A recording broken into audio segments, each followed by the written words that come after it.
That was aggressive. Hey guys, welcome back to the podcast. My name's Em. If you don't know, now you know. This is going to be your weekly little dose of health, wellness, fitness, lifestyle bullshit. So let's chat about it. How are you guys? How are you doing? How's the last couple weeks been? My hair is red.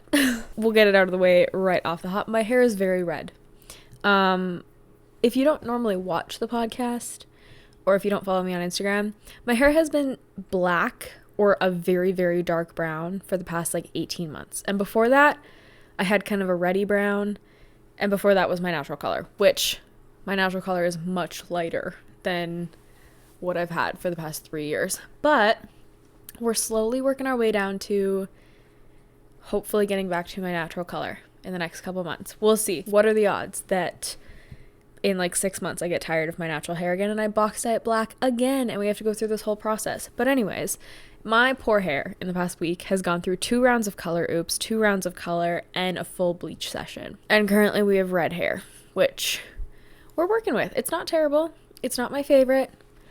It could be much worse though. And for now, I'm forcing myself to leave my hair for the next couple months to recoup so I don't absolutely ruin it, because I do fear that I use my hair as a form of mild self-harm in the way of hey, let's cut my hair and color it and do all of this shit to it when I'm feeling bad about myself. So, if you couldn't tell, I'm doing really well this week. I'm doing so good, honestly.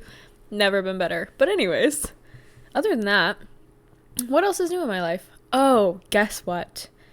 I am starting a new job next week. Next week when you guys listen to this. This will come out on Thursday. My last day at my current job is tomorrow. And then I start a new job on Monday, which is terrifying. I'm very excited. It's going to be, job-wise, I'm very excited. It's going to be good. People-wise, I'm sad to leave everybody that I work with. I work with such good people, including, one of my best friends.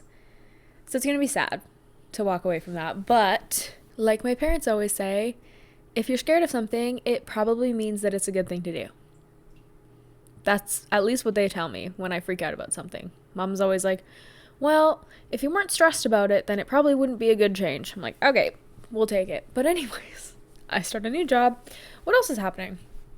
I don't think anything. We're currently at risk of a pretty brutal snowstorm. It was supposed to start last night and we got a couple centimeters of snow and it was pretty windy, but so far we're fine. Our apartment set out this big thing of hey, don't expect to be able to leave for the next couple days.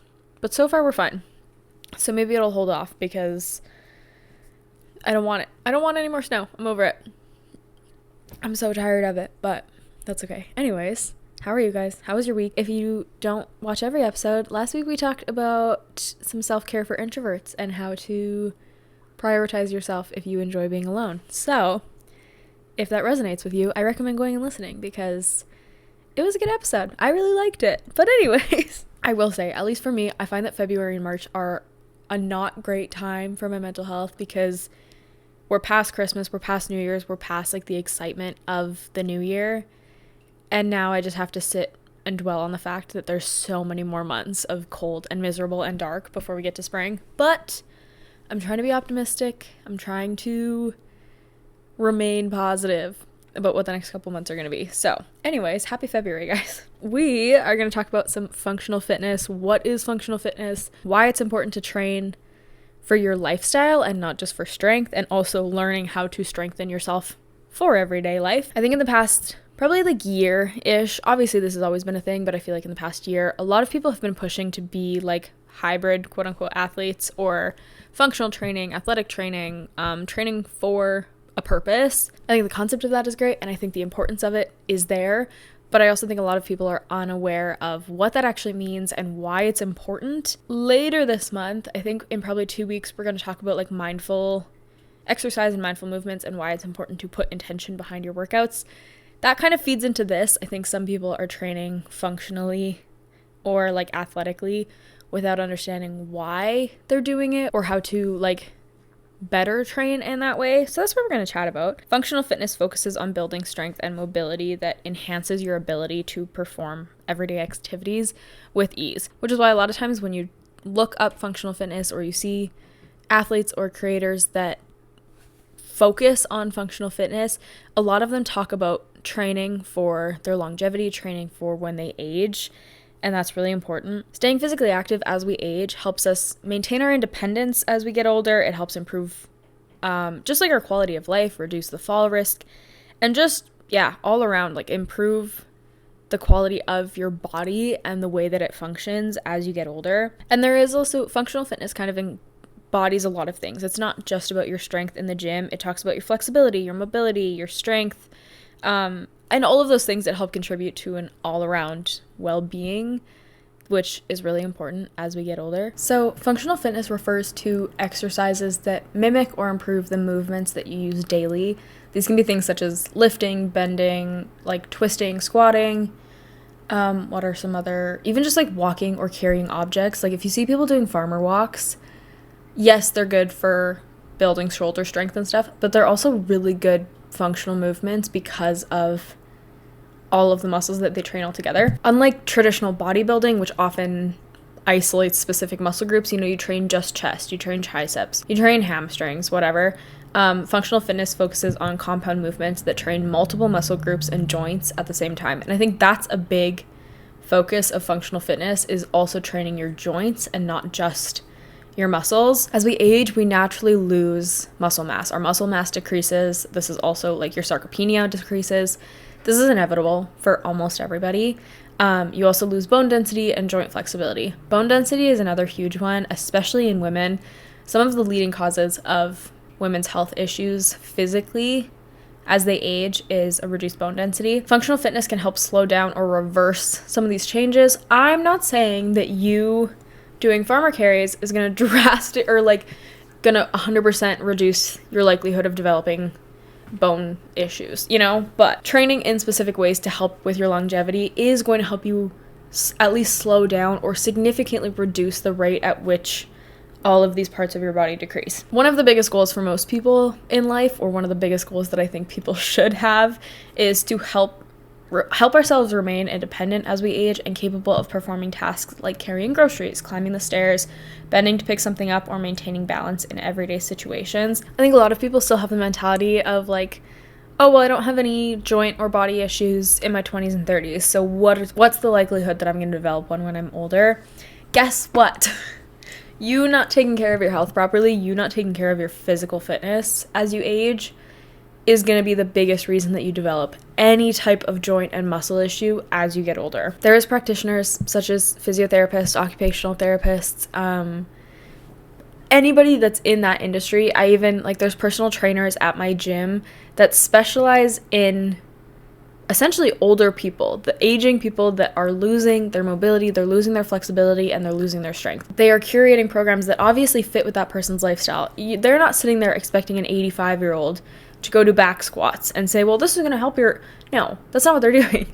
They are curating either rehab programs for an injury, or they're creating essentially training programs for these people that are going to help them maintain the muscle mass and the bone density that they have at that point. I don't know, obviously I'm not a doctor, I don't know if you can drastically repair, quote unquote, your bone density if you're 80. If I don't care about it until I'm 85, and then suddenly I'm like, oh, I should probably look after myself, I don't know that you can regain your bone density. Maybe you can. I have a feeling that it's probably significantly easier when you're younger. So that's not necessarily these people's goals. Their goal is to help maintain the level that they're currently at, and also find exercises and routines for them that work with what they're currently able to do and what they're wanting to be able to do. Functional fitness is obviously important. The ability to maintain and grow your mobility and flexibility at any point in your life is important. I see so many people, which I can't really say anything because I definitely am not the best at keeping up with my flexibility and mobility routine every single week. I'll see so many people that they're obviously jacked. They train 5-6 days a week. Their lifts in the gym are incredible. Can they touch their toes? No. Can they put their shoes on properly? No. And I'm not talking about middle-aged people. I'm talking about people my age, both men and women, not gender exclusive, but I will see people my age, and I'm 22, who put so much focus into their training in the gym, but then can't touch their toes. They can't cross their legs. They can't put their shoes on properly. Like, and I get it, because for so long, there was this huge push to, like, you need to get stronger in the gym. That needs to be your sole focus, is what you are physically moving in the gym, which is important for some people. And I get that. I'm not denying the fact that strength training is so critically important to people's life. However, you also need to pair that with mobility and stretching and flexibility. If you're not stretching every night before bed, you should be. And that goes for anybody, whether or not you strength train, you lift, you do yoga, Pilates, you dance, whatever it looks like, you should be stretching for at least 20 minutes before you go to bed. I'll just put it out there. You should be including mobility work in your training. You should, like, that should also be such a prime focus in your life. And for so many people, it's simply not. With that being said, strength training is a really important part of functional fitness. Strength is critical for maintaining your ability to lift things, carry things, move everyday objects, such as even little things that you don't think about, like, okay, picking up a suitcase, or I don't know, you pick up a heavy plate in the kitchen. These are things that your body needs to have the strength for.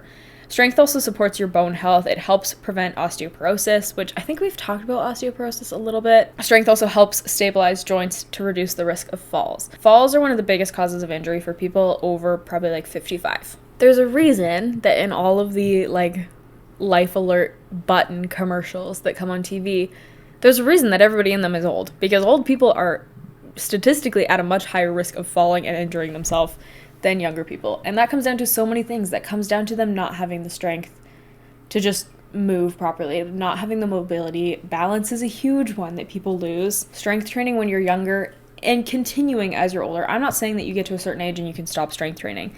You should strength train basically for your entire life. Is that going to look dramatically different from when you're 20 to 50 to 80? Yes, it should still be a key part of your routine. Strength training helps stabilize and strengthen the stabilizing joints in your body. Having strong joints is going to significantly reduce your likelihood of falling, and if you are going to fall, it reduces how likely you are to be injured. So some key movements to incorporate into your strength training are things like squats, lunges, push-ups are a really good one for your shoulder, elbow, chest health. Deadlifts and pull-ups are another really good one.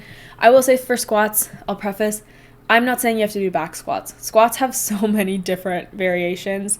I know some people love back squats. My dad is one person who, if I've even posted a TikTok about this, if he could only do one exercise for the rest of his life, it would probably be squats.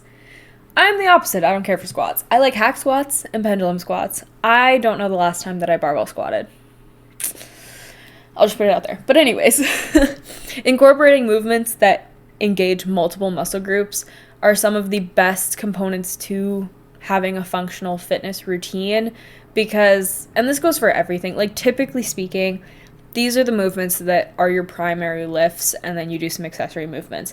These are all things that work multiple different muscle groups and different parts of each muscle group while you're training them. If you've never strength trained and you're looking to get into it, start just using like body weight exercises for things like squats. You can do like wall push-ups if you can't do a full push-up. Lunges are a good one to incorporate.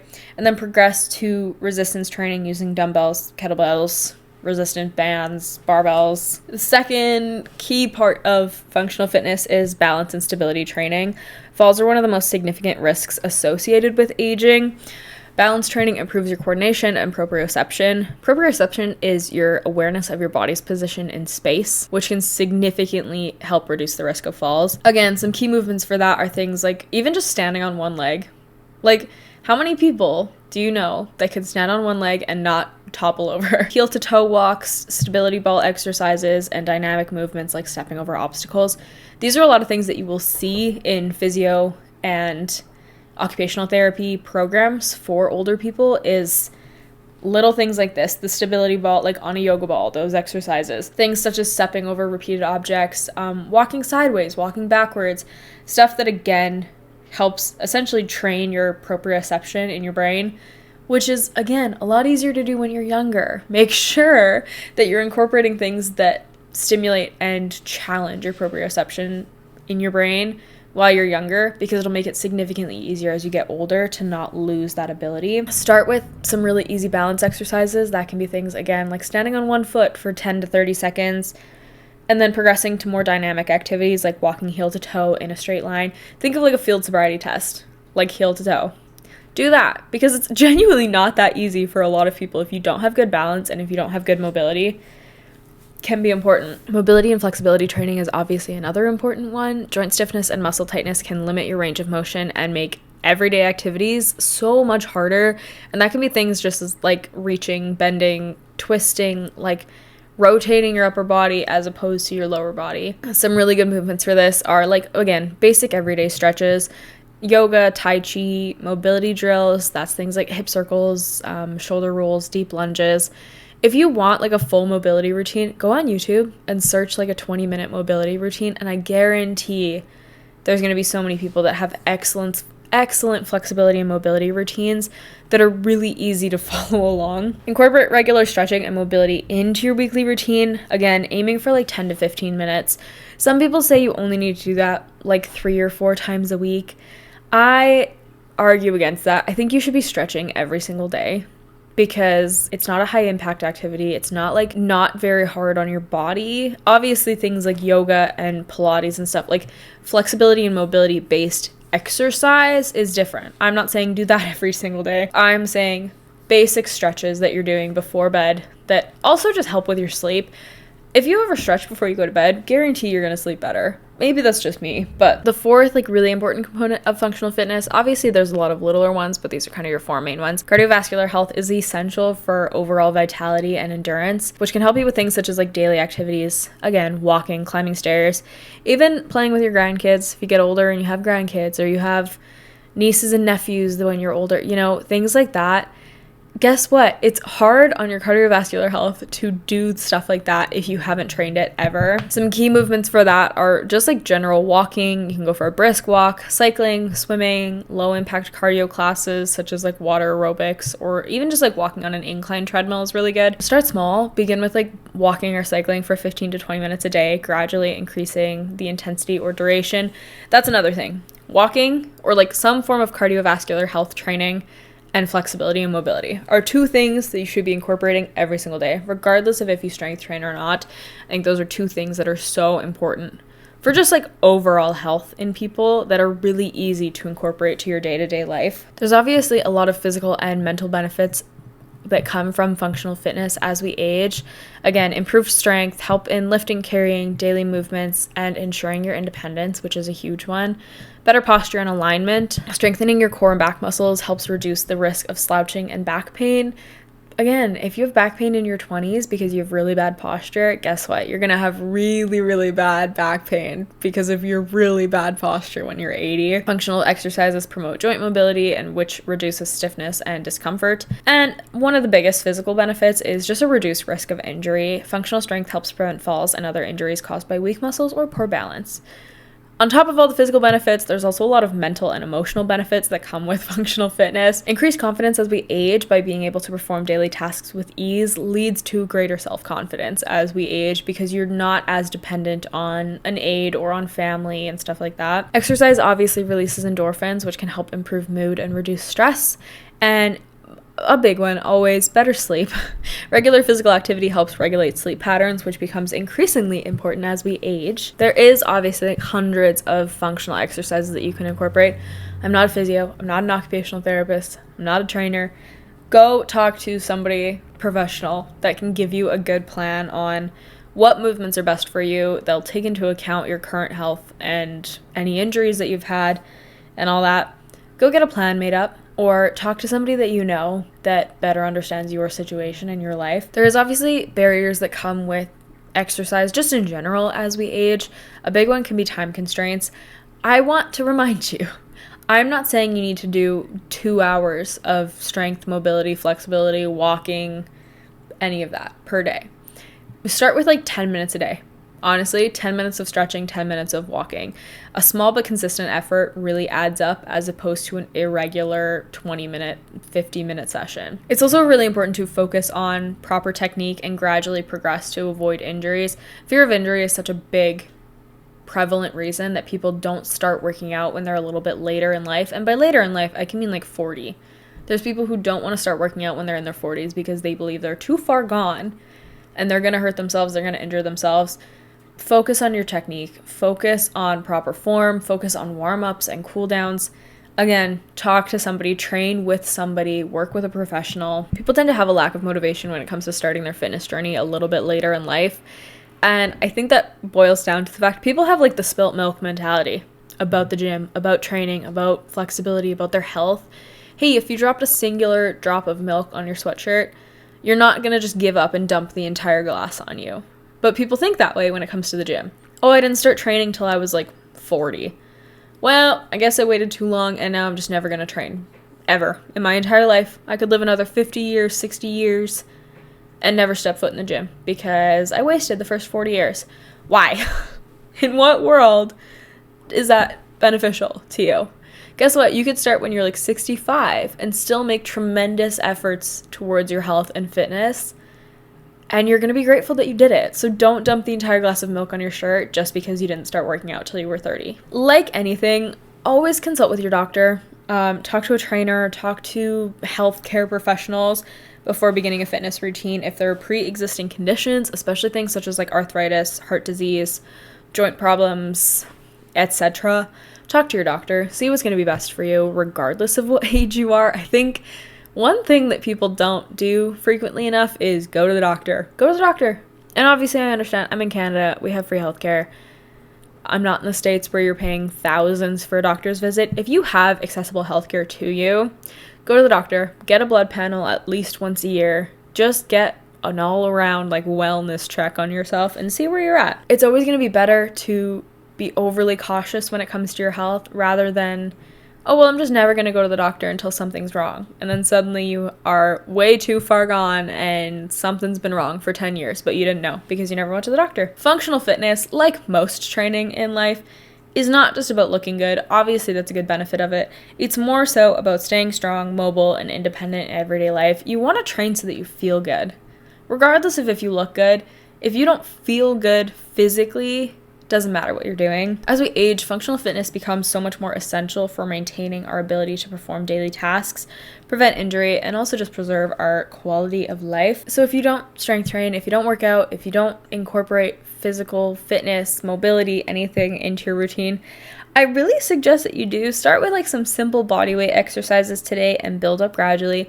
You don't need to go to a gym if you don't want to go to a gym. There's so many good exercises that you can do at home. They're still going to give you the benefits of anything that you can do in a gym. And also, like, any movement is better than none, regardless of, oh, it's a 10-minute walk or it's a 1-hour cardio session. It's 5 minutes of bodyweight workouts at home or it's an hour in the gym. Both, like, all of those options are better than doing nothing. So do something. It's really never too late to start when it comes to your fitness. If you are somebody who like incorporates physical fitness, you do functional training or anything like that, tell me about it. Maybe I'll put a question box on my story if I remember and we can kind of chat about that. Go on YouTube, find some stretching and mobility routines. I guarantee you'll feel better after a week of doing it for 10 minutes a day. So anyways, that's all we've got for this week, guys. I hope you enjoyed this episode, and I think it's just like, as much as I love the push for hybrid training and functional training, I think at some point people stopped training functionally for their longevity, which is fine because realistically, any form of strength training, any form of like functional athletic training is going to help with your lifespan. It's going to help with your longevity. It's going to help with how you feel when you're older. I think it's also important to incorporate movements that are specifically going to help you with everyday things like carrying your groceries up the stairs, which a lot of old people can't do because they did not train for it when they were younger. And now we have the accessibility of the internet. We have accessibility of information that we know what that's going to look like when we're older. Obviously, I can't sit here and say this is exactly how our life is going to look when we're like 70. But I have a good guess as to what my physical health level can be if I put the work in for the next 50 years, as opposed to if I didn't. There's scientific proof of the positive impact of strength training, functional training, mobility training when you're younger that help with your life as you're older. So anyways, do some functional training, incorporate it into your life, and help preserve just everything for you. Everything for you. But anyways, that's all we've got for this week, guys. Thanks for listening. If you made it this far, I love you so much. Go follow me on Instagram, AB Fit for my gym page, Emily Brilliard for my personal, and Elevate with Emily podcast for the podcast. I say it every week and I'll continue to say it, but we are on YouTube, so if you would rather watch your podcast, I highly recommend going there. The link will be in the show notes. And yeah, let me know. I'll put a question box if I remember. Or comment on this week's posts about what functional movements you incorporate into your life, how you incorporate mobility training and strength training, and we'll chat about it. Let's have a conversation because I think that's important. So anyways, thanks so much for listening, guys, and we'll chat next week. Bye.